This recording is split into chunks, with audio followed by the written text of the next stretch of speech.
There's a moment that hits a man in the gut. Not when you cry for him, not when you chase him, not even when you argue with him. The moment that leaves a lasting imprint is when you go silent, when you stop looking, when the energy that was once wrapped around him, the hope, the waiting, the checking your phone, the constant inner dialogue, suddenly vanishes. That moment doesn't just go unnoticed, it lands like thunder, even if he doesn't admit it, because what a man truly feels when you stop looking for him is a void where he used to feel power. He may have taken your presence for granted. He may have assumed you'd always be there, waiting, wanting, hoping he'd show up differently. He could feel your energetic pull, even from a distance. Your longing fed something in him. It made him feel chosen. It reminded him he was still wanted. But when you stop, really stop, not in anger, not in pretense, but in truth, it creates a shift. Suddenly, the mirror he used to look into to see his worth disappears. And in that silence, he's left alone with himself, with his choices, with the echoes of everything he ignored.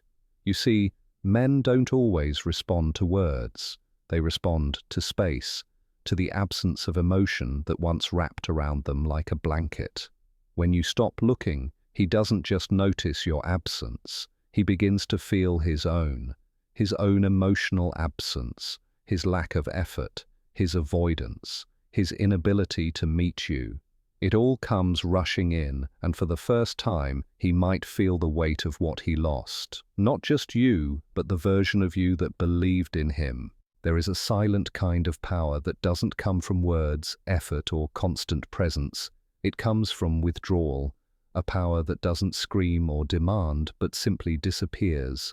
When a woman who once gave her time, attention, energy, and emotion suddenly steps back, the absence becomes louder than anything she ever said.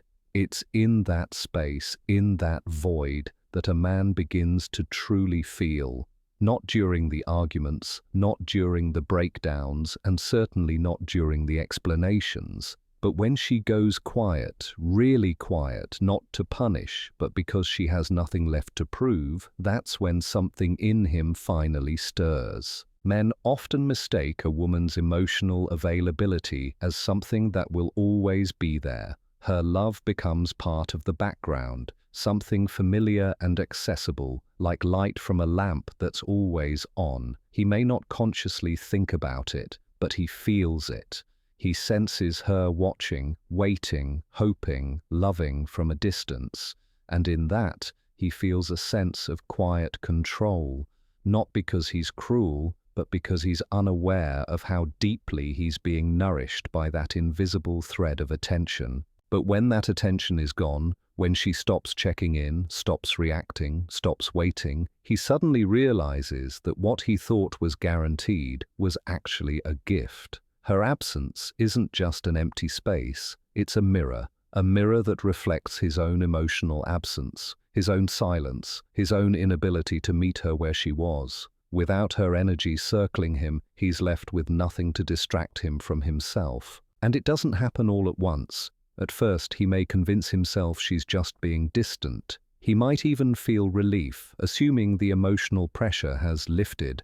But in time, he notices the shifts, the unread messages, the silence when he posts something, the missing good mornings. The energy that once reached for him now directed inward, and it's not bitterness, it's neutrality. That's what hits him hardest. When you no longer carry emotion for him, not even anger, you stop being a story, he tells himself. You become real, and your absence becomes undeniable. It's in that space where a man begins to feel the depth of what he once ignored, not because he misses the attention, but because he begins to feel the weight of his own unawareness. The strength of your silence shows him what your presence always gave him, a soft place to land, an emotional tether, a constant reminder that someone saw him. And now, in the absence of that gaze, he feels exposed, not just to the world, but to himself. This is the moment your absence becomes more powerful than your presence ever was, because now your energy is no longer something he receives, it's something he remembers, and memory is a heavier burden than attention. Your absence becomes the weight he never expected to carry. A man doesn't always see himself clearly in the moment. Often he sees himself through the eyes of the woman who loves him, her words, her attention, her hope. All of it becomes a mirror in which he catches glimpses of who he is, or at least who he could be. When she believes in him, even when he's falling short, that belief becomes a kind of emotional scaffolding. Her faith fills the spaces where his self-doubt lingers, but that mirror isn't permanent. When she finally steps away, when her emotional presence fades, something shifts inside of him. The reflection disappears, and suddenly he's left with only himself, and that's when the real reflection begins. When a woman emotionally checks out, not with anger, but with clarity, a man is left without his emotional compass. He no longer sees himself through her love, her concern, or her investment. He is no longer defined by what she thinks of him, or how she reacts to him. And at first it might feel freeing. He may not immediately realize what he's lost. In the absence of emotional feedback, there is quiet. But with time, that quiet becomes uncomfortable, because it doesn't stay empty. It becomes filled with questions. Questions he never asked when she was still there, emotionally speaking. Was I enough? Did I ignore what mattered? Why didn't I show up differently? Without her energy wrapped around him, he's forced to look inward, and what he finds there is often unprepared. All the things he didn't want to face when she was trying to connect, the conversations he avoided, the intimacy he held back, the effort he withheld, now come rushing forward. Her presence shielded him from himself. Her desire to connect allowed him to hide behind emotional laziness or fear. But when she steps away, when the mirror is gone, his emotional self is exposed. He no longer has someone reflecting back his potential. He's left to find it on his own, and for many men, that's a startling moment of reckoning. It's in her absence that he realizes how much he relied on her belief in him to feel like someone worth believing in. And when that reflection is gone, he may see a version of himself that feels incomplete. He might not show it outwardly, he may not call, may not reach out, but something inside him is watching how she reclaims herself, watching how she stops needing him to be the man she imagined. And in witnessing her detachment, he begins to question his own emotional patterns. He starts to realize that what he dismissed or ignored was actually a mirror showing him his capacity for love, intimacy, and growth. That mirror, once gone, becomes a wound he never expected, because in her eyes he once saw a future, in her voice he once heard forgiveness, in her presence he once felt chosen, and now, with nothing left to reflect back who he was to her, he begins to confront the version of himself he became without her. There comes a moment in every woman's journey when she realizes that pouring into someone else's emotional needs while abandoning her own has created an imbalance that slowly eroded her sense of self. It's subtle at first, the checking of the phone, the replaying of conversations, the wondering if she said too much or not enough, the emotional overgiving disguised as love, but what begins as care becomes depletion, and what feels like connection becomes dependence. It is in this space that a quiet, sacred decision is born to take her energy back, to stop giving from a place of emptiness, to stop seeking validation from someone who never truly held the capacity to meet her fully. This is not a punishment, it's a rebirth.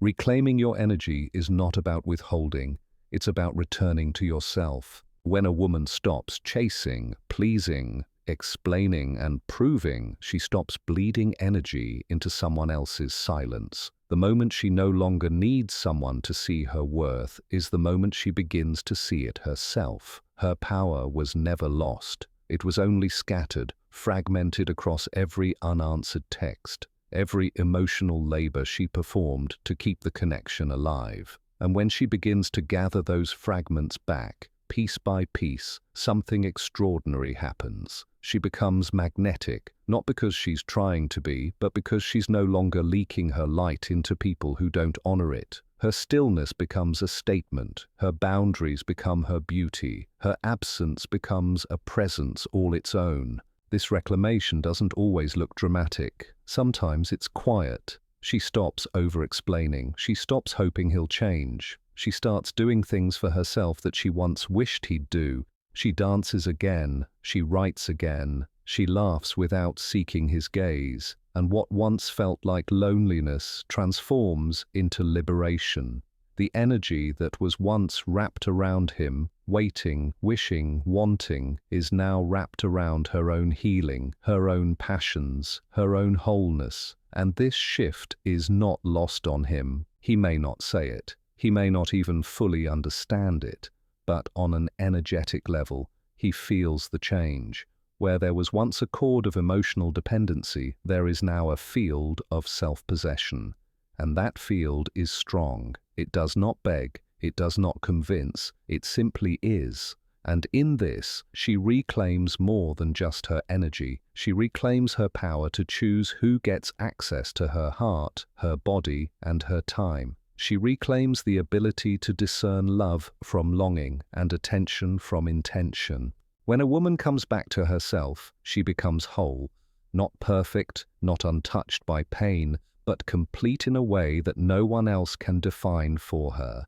She is no longer waiting to be chosen because she has already chosen herself. And from this place, she doesn't chase love, she attracts it. Not through force, but through alignment. Because a woman in her power doesn't ask for space, she takes up space, fully, unapologetically, and with the kind of grace that only comes from walking through the fire and choosing not to burn, but to rise.